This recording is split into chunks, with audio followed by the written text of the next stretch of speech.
આજથી ગુજરાત માધ્યમિક અને ઉચ્ચતર માધ્યમિક શિક્ષણ બોર્ડની ધોરણ 10 અને 12ની પરીક્ષાની શરૂઆત થઈ રહી છે.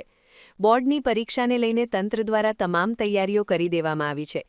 આ વર્ષે ધોરણ 10 અને 12ના કુલ 15.27 લાખ જેટલા વિદ્યાર્થીઓ 1701 સેન્ટર પર પરીક્ષા આપવાના છે.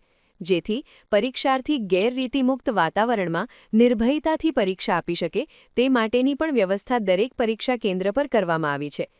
પરીક્ષા કેન્દ્રની તમામ બિલ્ડિંગ સીસીટીવીથી સજ્જ કરવામાં આવી છે.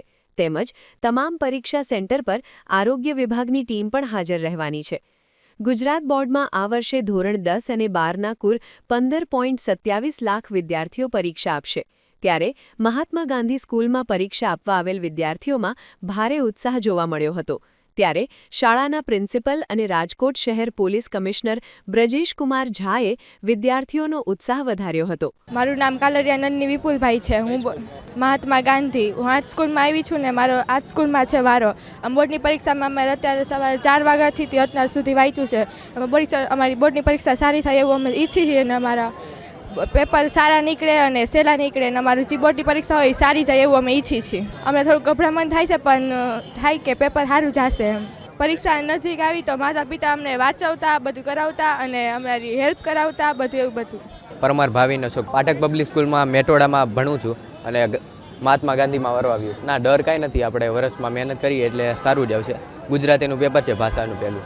માતા પિતાનો પૂરો સહયોગ મળ્યો છે અને મોટો ભાઈબંધ છે તેનો પણ સહયોગ મળ્યો છે. સવારે ઉઠીને 4 વાગે વાંચવા બેઠતો ને દિવસનું 3 થી 4 કલાક તો વાંચતો. તન્ના હેતવી બહુ મજા આવે છે. આમ ખુશી થઈ છે કે હું પહેલી વાર બોર્ડની એક્ઝામ આપું છું. 4 વાગે ઉઠી હતી, પછી થોડીક નીંદર આવતી હતી, પછી પાછું વાંચવા માંડી હતી. અમે આજે તો મેં 4 કલાક જ કરી છે. ખાલી ગુજરાતી વિષયનું છે, બધાય વિષય ગમે છે. આજથી ગુજરાત બોર્ડના 10th અને 12thના એક્ઝામ ચાલુ થઈ રહ્યા છે. આ માટે બધા વિદ્યાર્થીઓને ખૂબ ખૂબ શુભેચ્છા. સારી રીતે એક્ઝામ કરો, ટેન્શનમાં આવ્યા વગર ઇત્મીનાનથી પરીક્ષામાં તમારા કોપી જે છે આને લખો અને સારા નંબર મળો અને છેલ્લે તો છેક સારા માણસ બનો અને સમાજમાં અને દેશના નામ રોશન કરો. આ માટે બધાને શુભેચ્છા. અત્યારે આમ જેવી રીતે આજે બધા આવે છે અને સ્વાગત થાય છે આવી રીતેનો કોઈ સિસ્ટમ નહીં હતા. અમે તો હાથ ધોલાતા ગયા હતા, એક્ઝામ આપીને આવી ગયા હતા. આવા કોઈ વિષય નહીં હતા જે નહીં ગમતા હતા, લેકિન ગણિતમાં વધારે નંબર આવતા હતા, આ માટે વધારે ગમતા હતા. નમસ્તે, હું જીમિલ પરીખ મહાત્મા ગાંધી સ્કૂલમાં વ્યવસ્થાપક છું. આજથી બોર્ડની પરીક્ષા શરૂ થઈ છે. જૂન 2025થી શરૂ કરેલો પરિશ્રમ આજે પરીક્ષાના રૂપે એના પેપરમાં નિખરવાનો છે. અમને પૂરેપૂરી શ્રદ્ધા છે કે દરેક વિદ્યાર્થીઓએ પુષ્કળ મહેનત કરી છે અને એનું શ્રેષ્ઠ પરિણામ છે એ આજે મળવાનું છે. વિદ્યાર્થીઓ કોઈ પણ જાતનો ડર રાખ્યા વગર પોતાની જ શાળામાં પરીક્ષા આપવા આવ્યા છે એવી હળવાશથી, એવા પ્રફુલ્લિત મને પરીક્ષા આપવાની છે.